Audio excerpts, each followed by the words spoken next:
அம்மா கிட்டையோ அப்பா கிட்டையோ தங்கை கிட்டையோ ஒன்றும் இல்லை. எங்கள் அண்ணன் தான் ஒரு சூப்பராக ஒரு விஷயம் சொன்னான். நான் ஏதோ ஒன்று சொன்னேன் எங்கள் அண்ணன்கிட்ட அவங்க ஒய்ஃபை பற்றி. எங்கள் அண்ணன் எப்படி டீல் பண்ணாம பாருங்க. சுல்தானா, உன்னை மாதிரி அவளை மாற்ற நினைக்காத. உன்னை மாதிரி இருக்கிற ஒரு பொண்ணு எனக்கு தங்கச்சியாக தான் இருக்க முடியும். அவளை மாதிரி இருக்கிறவ தான் எனக்கு பொண்டாட்டியாக இருக்க முடியும். அப்போது ஜிப் பண்ணவ தான் நான். புருஷ பொண்டாட்டிக்கு மத்தியில் போகவே கூடாது. ஏன்னா நாம் அதிகம் அன்பு செலுத்துகிறோம் என்று சொல்லி குடும்பத்தை பிரித்து விடுவோம். கவனம் பெற்றோர்களே. கணவன் மனைவி சண்டை போட்டுக் கொண்டால் மூன்றாவது ஆளை உள்ள சேர்த்துக்காதீங்க. 2 பேரும் சேர்ந்தே இருங்க. குடும்பம் என்கின்ற நிறுவனத்தை எக்காரணத்தை கொண்டும் நெகிழ விடாதீர்கள், எக்காரணத்தை கொண்டும் கைவிட்டு விடாதீர்கள். அதுதான் நீங்கள் உங்கள் குழந்தைக்கு தருகின்ற முதல் பரிசு. யார்கிட்டையும் புருஷன் பொண்டாட்டி தம் பிரச்சனையே சொல்லாதீர்கள். சரி, நான் சொல்லாதீர்கள்னு சொன்னேன்னா இவங்கெல்லாம் கெட்டவங்களா? கிடையாது. ஏன் சொல்லக்கூடாதுன்னு சொல்லிட்டு போறேன். ஏனென்றால் அவர்கள் நம்மை அதிக அளவில் நேசிக்கக்கூடியவர்கள். அதிக அளவில் நேசிப்பதனால் என்ன நடந்து விடுகிறது? இப்போ உதாரணத்துக்கு எங்கள் அக்கா என் மேலே உயிரோ உயிர், சத்தியமாக சொல்கிறேன். எனக்கு ஒரு அண்ணன், ஒரு அக்கா, ஒரு தம்பி, ஒரு தங்கச்சி. எங்கள் அக்கா கொஞ்சம் உணர்ச்சி வசப்படுற இதில் நான் பேசினேன்னா உட்காந்து அழும். இப்போ கூட அதை கேட்டேன்னா அழும். கலகல கல கல கலகலன்னு அழுதுரும். அவ்வளோ உயிர் என் மேலே. அவள் உயிரை கொடுத்து என் உயிரை காப்பாற்ற சொன்னால் காப்பாற்றிடும். அது அந்த அளவுக்கு உயிர். இப்போ எங்கள் வீட்டில் ஏதோ ஒன்று சொல்லிட்டாருன்னு வச்சுக்கோங்களேன், என்ன நான் போய் எங்கள் அக்கா கிட்ட சொன்னேன். எங்கள் அக்கா என்ன சொல்லணும்னு நினைக்கிறீங்க? அதை புருஷன் அப்படி தான் இருப்பார், அட்ஜஸ்ட் பண்ண நான் சொல்லும். ஐயோ, தங்கத்தை எடுத்து கொடுத்தனே, அதை தரையில் போட்டுட்டானே. முதல்லயே சொன்ன அந்த ஆள் மூஞ்சி சரியில்லை, இவளை கல்யாணம் பண்ணி கொடுக்காதீங்கன்னு சொன்னேன். எப்போ? 30 வருஷத்துக்கு முன்னாடி. நீ ஒன்றும் செய்யாத சுல்தானா, அங்கே போவாத, நீ என்கிட்ட வந்துரு, நான் பார்த்துக்கிறேன். பேரன்பின் பெரும் பெட்டகம் தான் என் அக்கா. ஆனால் குடும்பத்தை பிரிச்சுட்டாலே. அதில் ஒரு தம்பி என்கிட்ட கேட்டுச்சு, சண்டை வருதே மேடம், என்ன பண்ணலாம்? சண்டை வருதில்ல, முக்கியமாக உங்களை விட மூத்தவள் நான். அழகான ஒரு கவுன்சிலிங் கொடுக்குறேன். புருஷன் பொண்டாட்டிக்கிட்ட சண்டை வரணும், அப்போ தான் நீங்கள் நார்மலாக இருக்கிறீங்கன்னு அர்த்தம். சண்டையே வரலன்னா நடிக்கிறீங்கன்னு அர்த்தம். இல்லை, நான் ஒரு விஷயம் சொல்கிறேன். எது தெரியுமா? உங்கள் குழந்தைக்கு நீங்கள் கொடுக்குற முதல் பரிசு என்ன தெரியுமா? வாழ்ந்து சொல்கிறேங்க நான். தாயும் தந்தையும் சேர்ந்தே இருப்பது, அன்போடு இருப்பது தான் ஒரு குழந்தைக்கு நீங்கள் தருகின்ற முதல் பரிசு. இப்போ நிறைய பேர் சைலண்ட்டாக இருக்கிறாங்கல்ல மேடம்.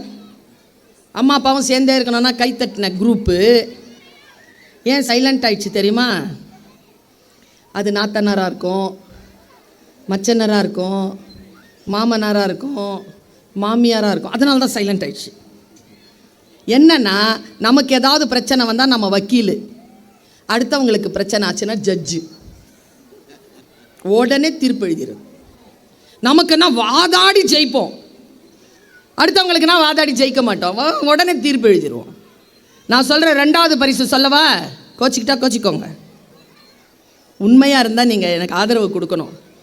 2 பேரும் அந்த குழந்தை வளர்ந்து ஆளாகி தன் வாழ்க்கையில் செட்டில் ஆகிற வரைக்கும் உயிரோடும் ஆரோக்கியமாகவும் இருக்க வேண்டும். இதை விட குழந்தைக்கு வேறு நற்பரிசு கிடையாது. நீங்களாம் என்ன தெரியும் பண்ணுங்க? உயிரோடு இருக்கணும், ஆரோக்கியமாக இருக்கணும்னா வீட்டில் சமைக்கணும், ஆன்லைனில் ஆர்டர் பண்ணக்கூடாது. எங்கள் குடும்பத்தில் தூரத்து உறவு ஒரு பொண்ணு கல்யாணம் பண்ண 5 மாதத்துலேயே டிவோர்ஸ் ஆகிடுச்சு. என்னன்னு பார்த்தா டீ கூட ஆன்லைனில் ஆர்டர் பண்ணுதுங்க. அது பிரிஞ்சிட்டாங்க. வாழ முடியாது நான் ஒன்று சொல்லிட்டேன், அந்த அம்மாவும் சொல்லிச்சு வாழ முடியாதுன்ட்டு. எல்லாம் நான் சொல்கிறேன், குடும்பம் என்கின்ற உறவு, குடும்பம் என்ற நிறுவனம் மிகச் சிறப்பாக இருக்க வேண்டும் என்றால் ஆணாகட்டும் பெண்ணாகட்டும் சமையல் அறையை பொறுப்பில் எடுத்துக்கொள்ளுங்கள். சமையல் அறை தான் நம் குழந்தைகளின் வாழ்வை, நம் உயிரை, நம் உடலை பாதுகாக்கும் மருத்துவ நிலையம். ரொம்ப யோசிச்சு சொல்கிறேன். மெனக்கெட்டெல்லாம் சமைக்க வேண்டாம், ஆரோக்கியமாக சமைங்க. 3வது பரிசு, மிக முக்கியமான பரிசு, குழந்தைகளுக்கு முன்னால் கடன் இல்லாதவர்களாக வாழ்ந்து காட்டுங்கள். எவ்வளோ பெரிய பரிசு தெரியுமா அது? பல நேரங்களில் நாம் நம் குழந்தைகளிடத்தில் தோற்று போவதற்கு தான் காரணமாக இருக்கிறது. நான் இப்படி சொல்லுகிறேன், நம்முடைய வாழ்க்கை நமக்கு கிடைத்திருக்கக்கூடிய அதி அற்புதமான வாய்ப்பு. இந்த வாய்ப்பை நாம் முழுமையாக பயன்படுத்தி கொள்வதற்கு நாம் செய்ய வேண்டியது வேறு ஒன்றுமில்லை, நம்முடைய பொறுப்பை நாம் முழுமையாக புரிந்து கொள்வதுதான். இப்படி சொல்கிறேன், நான் இதை சொல்லணுன்ட்டு இல்லை, தனி மனிதருக்கு சொல்கிறேன். நான் 2-3 நாளாக நான் இதை ரொம்ப தீவிரமாக சொல்லிக்கிட்டு இருக்கிறேன். இளைஞர்களாக இருக்கக்கூடிய பெற்றோர்கள், குழந்தைகள், இளம் குழந்தைகளை பெற்றிருக்கக்கூடிய பெற்றோர்கள், உங்கள் குழந்தைகளிடத்திலும் உங்களிடத்திலும் இந்த சகோதரி சொல்லிவிட்டு போகின்ற ஒன்றை மட்டும் அடையாளப்படுத்திக் கொள்ளுங்கள், பார்க்கலாம். உங்களுக்குள்ள ஒரு நெருப்பு இருக்கு, ஒரு ஸ்பார்க். இந்த வீட்டில் சமைக்கிற பெண்களுக்கு தெரியும், அந்த லைட்டரை அடித்தோம்னா கேஸ் எரியும். லைட்டரில் எந்த நெருப்பு வராது, என்ன வரும்? ஸ்பார்க்கு தான் வரும்.